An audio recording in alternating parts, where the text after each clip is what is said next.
Panitia Seleksi Pemilihan Calon Anggota Dewan Komisioner Otoritas Jasa Keuangan atau DKOJK telah mengumumkan 33 nama calon anggota DKOJK periode 2022 hingga 2027 yang lolos seleksi tahap kedua.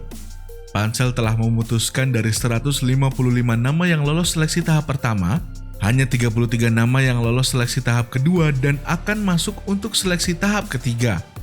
Adapun ke-33 calon DKOJK ini lolos seleksi tahap kedua ini berdasarkan penilaian dari masyarakat, rekam jejak, dan makalah yang lolos di tahap pertama. Keputusan panitia seleksi bersifat final, mengikat, dan tidak dapat diganggu-gugat, ujar Ketua Pansel Sri Mulyani Indrawati dalam surat pengumuman Minggu 20 Februari 2022. Untuk tahap berikutnya, yakni seleksi tahap ketiga, dilakukan berdasarkan asesmen dan pemeriksaan kesehatan yang akan dilaksanakan pada 23 dan 24 Februari 2022. Seleksi tahap kedua ini memberi banyak kejutan. Pertama, soal kandidat komisioner dari unsur OJK menyisakan 5 calon dari 27 orang. Salah satunya Tirta Segara, anggota Dewan Komisioner Bidang Edukasi dan Perlindungan Konsumen OJK. Selain itu, sebanyak 5 orang dari kalangan pelaku usaha industri keuangan non-bank juga lolos pada seleksi tahap ini.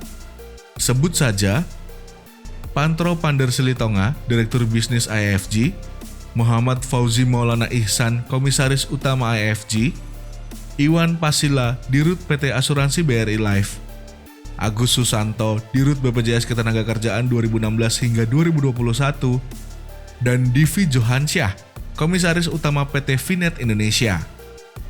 Selain itu, ada nama Frederika Widyasari Dewi yang saat ini menjabat Direktur Utama PT Dana Reksa Sekuritas.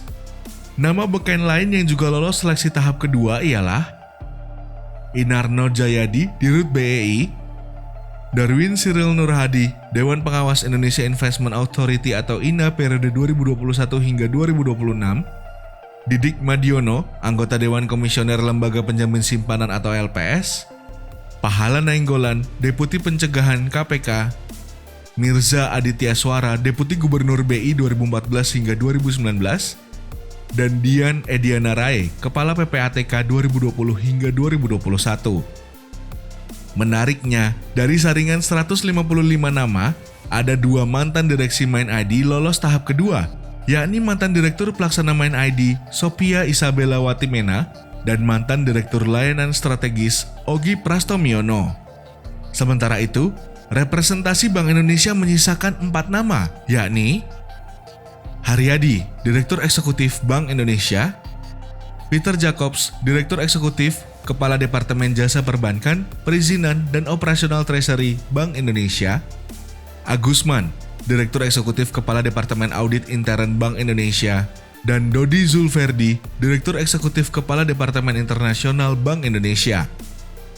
Tak disangka dan tak diduga, keterwakilan dari unsur pemerintah terbilang cukup banyak, seperti Kepala Pusat Pembinaan Profesi Keuangan Firmansyah N. Nazarudin, Dirjen Perbendaharaan Marwanto Harjo Wiryono, Kepala Pusat Kebijakan Sektor Keuangan Kemenkeu Adi Budiarso, Direktur Kepatuhan Internal dan Transformasi Sumber Daya Aparatur Kemenkeu Yuli Kristiono, Deputi Bidang Koordinasi Ekonomi Makro dan Keuangan Kementerian Koordinator Bidang Perekonomian Iskandar Simorangkir, Wakil Menteri Luar Negeri Mahendra Siregar, dan Auditor Utama Keuangan Negara Ketiga BPKRI Bambang Pamungkas. Lalu, siapa saja yang akan melenggang ke seleksi tahap ketiga? Kita nantikan.